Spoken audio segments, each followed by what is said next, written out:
আল্লাহ মাফ করে দেন, আল্লাহ রিজিক দেন, আল্লাহ বরকত দেন, হায়াতে বরকত দেন, আল্লাহ আমার জামা দরকার, জামার ব্যবস্থা করে দেন, জুতা দরকার, জুতার ব্যবস্থা করে দেন। নবীজি বলছে জুতার ফিতা ছিঁড়া গেল এটা আল্লাহর কাছে চাইবেন। তো সব আপনি এইভাবে চাইতেছেন, দোয়া করা। সূরা আরাফের 55 নম্বর আয়াতে আল্লাহ বলেন, উদউ রাব্বাকুম তাদাররুআন ওয়া খুফিয়া, তোমরা তোমাদের রবকে ডাকো তাদাররুআ, বিনীতভাবে, ওয়া খুফিয়া, এবং চুপিসারে। আপনারা মাঝে মাঝে একটু চুপিসারে দোয়া করেন, এক তো সবার সাথে করেন, মাঝে মাঝে একটু চুপি চুপিও দোয়া করবেন। জাকারিয়া নবী চুপিসারে দোয়া করতেন আল্লাহর কাছে। এই দোয়ার প্রশংসা করে আল্লাহ কোরআনে আয়াত নাজিল করে এই উম্মতকে ওই দোয়ার কথা জানায় দিচ্ছে। সূরা মারিয়ামের 3 নম্বর আয়াতে আল্লাহ বলেন, ইয নাদা রাব্বাহু নিদাআন খাফিয়া, জাকারিয়া নবী যখন তার রবকে গোপনে ডাকলেন, মুফাসসিরিনে কেরাম বলেন আখফাহু লিআন্নাহু আহাব্বু ইলাল্লাহ, জাকারিয়া নবী তার রবকে হালকা আওয়াজে গোপনে ডাকার কারণ হলো গোপনে রবকে ডাকলে রব সবচেয়ে বেশি খুশি হয়। এজন্য মুসলিম শরীফের হাদিসে আসছে, ইরবাউ আলা আনফুসিকুম, নিজেদের প্রতি সদয় হও, ফাইন্নাকুম লাইসা তাদউনা আসাম্মা ওয়ালা গায়িবা, তোমরা এমন রবকে ডাকছো না যে রব বধির, আর যে রব অনুপস্থিত এমন রবকে তো তোমরা ডাকছো না, বরং ইন্নাকুম তাদউনা সামিআন করিবা, এমন রবকে ডাকো যেই রব শুনে, যেই রব অতি নিকটে। কত নিকটে? সাহাবীরা নবীরে বললেন, আকারিবুন রব্বুনা ফানুনাজিহি আম বাঈদুন ফানুনাদিহি, হুজুর আমাদের রব কি কাছে যে তাকে আস্তে ডাকবো, নাকি আমাদের রব দূরে যে তাকে জোরে ডাকবো?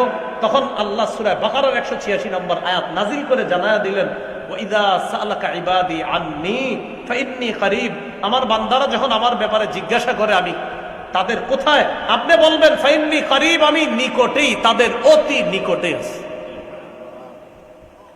তাহলে আল্লাহ আমাদের অতি নিকটে। এই জন্য আল্লাহর কাছে মাঝে মাঝে একটু চুপি সারেও দোয়া করবো, বলেন ইনশাআল্লাহ। চুপি সারে একটু দোয়া করবো তো ইনশাআল্লাহ। মাঝে মাঝে একটু চুপে চুপে নিম্ন আওয়াজে, হালকা আওয়াজে দোয়া করবেন, আল্লাহ তৌফিক দান করেন। এগুলো মুখের ইবাদত। নাম্বার কত? মুখের ইবাদত গেল। আচ্ছা, মুখের আরেকটা ইবাদত বলেন, জিকির করা। জিকির করা কি? মুখের ইবাদত। তাহলে কোরআন তেলাওয়াত করা, দোয়া করা, জিকির করা মুখের ইবাদত।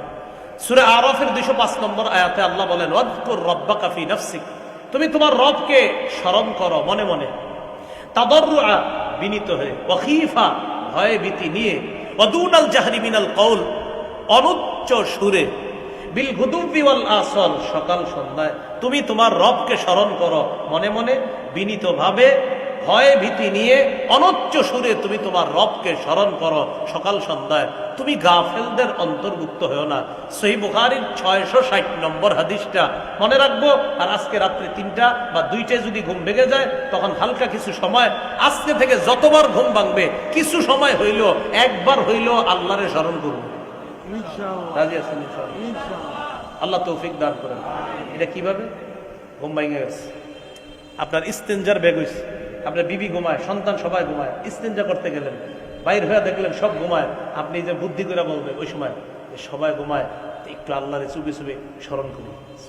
তখন আল্লাহরে বললেন, সুবহানাল্লাহ, আলহামদুলিল্লাহ, লা ইলাহা ইল্লাল্লাহ, আল্লাহু আকবার। অথবা আপনি বললেন, আউযু বিল্লাহি মিনাশ শাইতানির রাজীম, বিসমিল্লাহির রহমানির রহিম, কুল হুয়াল্লাহু আহাদ, আল্লাহুস সামাদ, লাম ইয়ালিদ ওয়া লাম ইউলাদ ওয়া লাম ইয়াকুল লাহু কুফুয়ান আহাদ। এই চুপি চুপি আস্তে আস্তে করবেন, কারো ঘুম যেন ডিস্টার্ব না হয়। আল্লাহ কত খুশি হবে চিন্তা করেন, সবাই ঘুমায়, আমার বান্দা আমার নাম করে।